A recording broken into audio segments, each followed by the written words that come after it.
found the driest patch in the pit area there right now, because it is absolutely teeming out on this Pukekohe Park circuit as we're on the formation lap for the central muscle cars, thanks to NZ.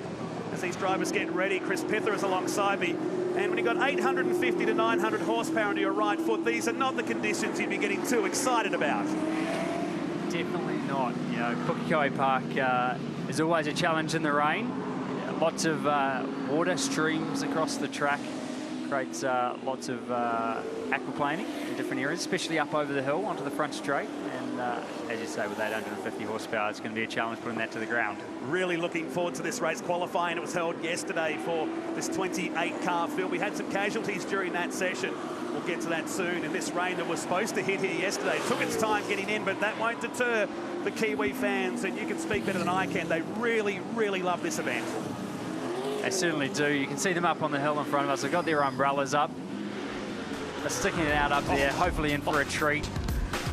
Look at the car set 19 of Midgley was just giving the gas pedal a bit of a squirt then and almost spun the car in a straight line. That's the resurface section. Pole position for him alongside Angus Fogg and that brand new Ford Mustang, albeit a little scar mark on that front left from yesterday. Greg Honor and Shane Wixon on the next row. Dean Perkins and Grant Dalton.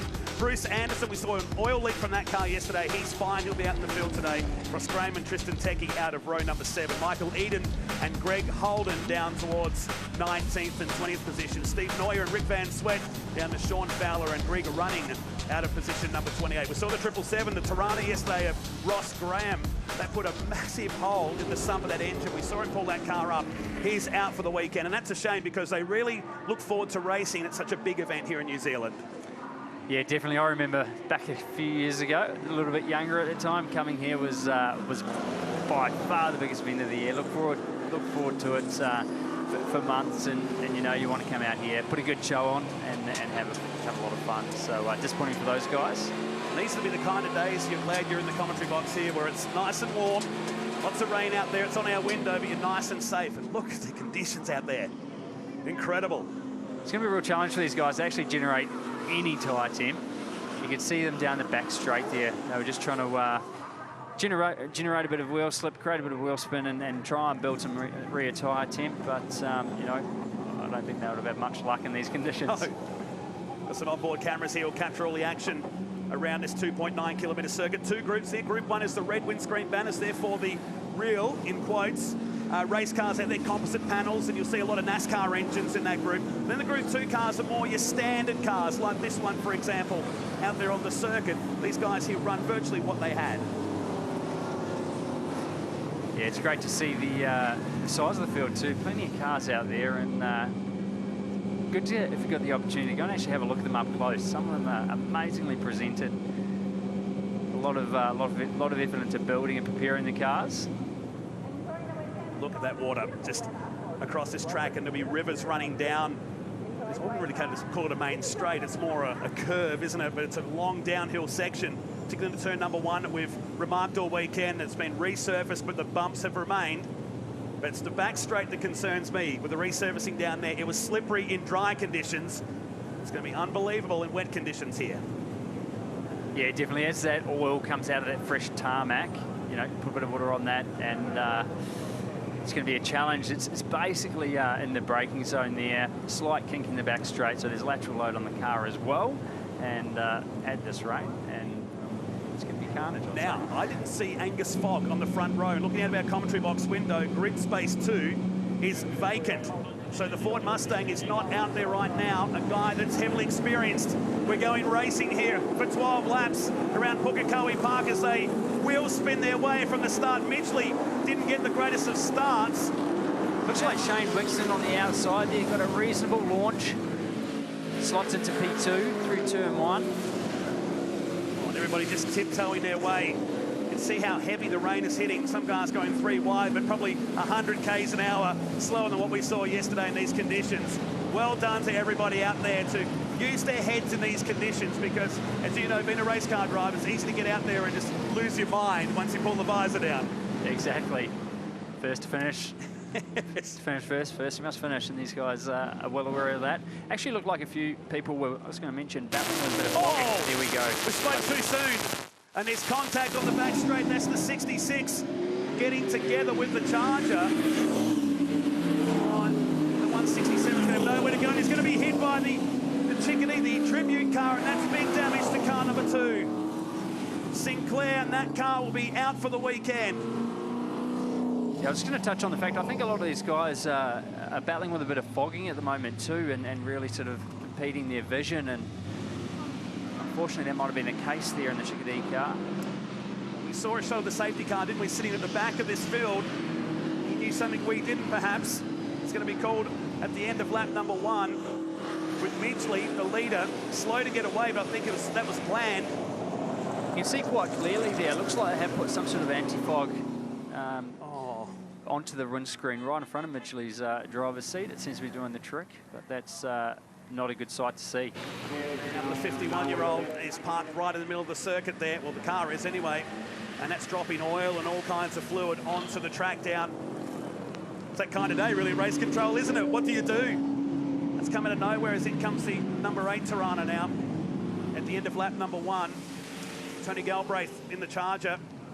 Usually looks immaculate. It's now got a fair bit of mud. And probably a damaged left-hand side, but this poor number 2 car of Sinclair, caught out by the conditions, caught out by perhaps visibility as well. Safety car is out here at the end of lap number 1. Right about Wigston, he got the great start, but he had all that extra space in front of him with that absent grid space left by Angus Fogg. We take a look at the start here right now. So Wigston had a bit more track space to utilise here. Drop back into second. Everybody just, like I said, tiptoeing their way down to turn number 1. It actually looked like Greg Honor actually got the best start of them all. He just had nowhere to go, unfortunately. Yeah. Boxed in there by Wigston.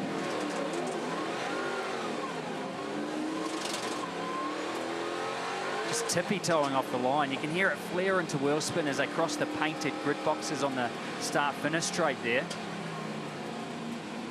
He didn't even have his foot on the accelerator. You see, we're just cruising down to turn number 1. It was Steve Scholes in the Chevy Camaro. Looks like he's heading back out to form up for a start, isn't he? There's nothing you can do in these conditions. Just hold on. He was right in the middle of the pack when the race started. He now finds himself inside the top 10, but the incident happened on the back straight here. We caught the tail end of it, didn't we? We saw the Commodore going into the wall. Even there, he's in heavy enough spray, and there it is happening on the left-hand side. Galbraith and the Commodore spins back out. Scholes lucky to get through this. He sort of just positioned himself well there. This shot might give us a better understanding of what exactly happened here. You can see the Commodore to the left of screen. Looked like it just broke into wheel spin and spun. Hard left in front of the Charger, unfortunately. Just aquaplane, didn't it? Oh, that's great. That's Steve Ross in the Holden, and watch the Sinclair car. Slams into car 167 of Steve Neuer. That's a tough car, but that's going to have some damage as well. No doubt about it. That was a pretty heavy hit there. And parks it right in the middle of the circuit with all the fluid just gushing out the bottom right now. Radiator, oil, everything. A complete dangerous mix in these conditions. It really highlights what I mentioned at the start of the race there. The circuit is slippery, and when you get that standing water, we see it quite often, cars just aquaplaning, losing traction. There's nothing you could really do. You're just there for the ride once that happens. Once that tyre gets that pocket of water between the track surface and the tyre itself, you're just there for the ride. Well, this was good news for Ross Graham because he made the car back out there. We were told this morning this car wouldn't take the start, so well done. Maybe regretting getting out in these conditions, though, in that Tirana, but well done to that team for getting this car repaired overnight. He just took it easy around G.J. Gardner-Holmes' turn. And the incident of the crime on the left-hand side here. Look at the visibility, or lack thereof. Watch the cars dart back out in front of him here. He read the play. Unfortunately, Sinclair didn't. Here it is one more time. So the blue VK Commodore in the background. Pulled out for the pass here. And there we go. There it goes. Right on the new surface as well. Tony Galbraith going with him. And then the field just watching and anticipating to see where the 66 would go. Neuer slowing up. And watch the fluoro yellow-white Chickadee car. Bang into the 167 car of Neuer. And that's game, set and match for car number 2. Matt, I actually have the owner of that car and former driver, well, usual driver, I should say, Mandy Sinclair. You lent that car to your husband. Pretty harsh scenes. Yeah, no, it's not nice. I can feel my heart pumping, and I'm just pleased that he's okay.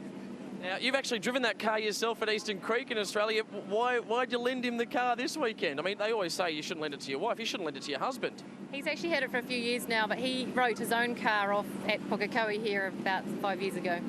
These conditions are pretty terrible. The team on the radio as well did warn him about the car up in front. Yes, his engineer radioed in and said safety car, but just wasn't enough time to come off the picks, maybe. I don't know. All right, thanks, Mandy, for having a chat to us. Always tough in these situations. Thank you. Thanks, Cam. Down in the pits as the 43 goes back on the tilt tray. It's not too much damage, more to the left rear of the Charger. So I was wondering, that Chickadee car is not the exact car that Bryson Bailey won Bathurst. It's a replica car.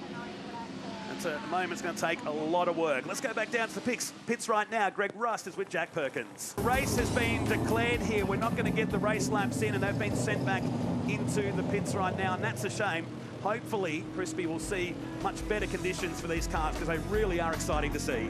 They certainly are, and as you can see with those shots, there's just way too much standing water out there at the moment for those tyres to pump out, and obviously, it's unfortunate to see those cars get damaged. So Midgley from Wixton on Dean Perkins, and Bruce Anderson, the top 5 at that race, which I'd say will get no points at the end there. The NZ Central Muscle Cars heading back into the pits. Voting for the Supercars Gala Fan Choice Awards is now open. It's your chance to have your say on the best presented team, most popular driver, and the best event. Head to supercars.com/fan awards.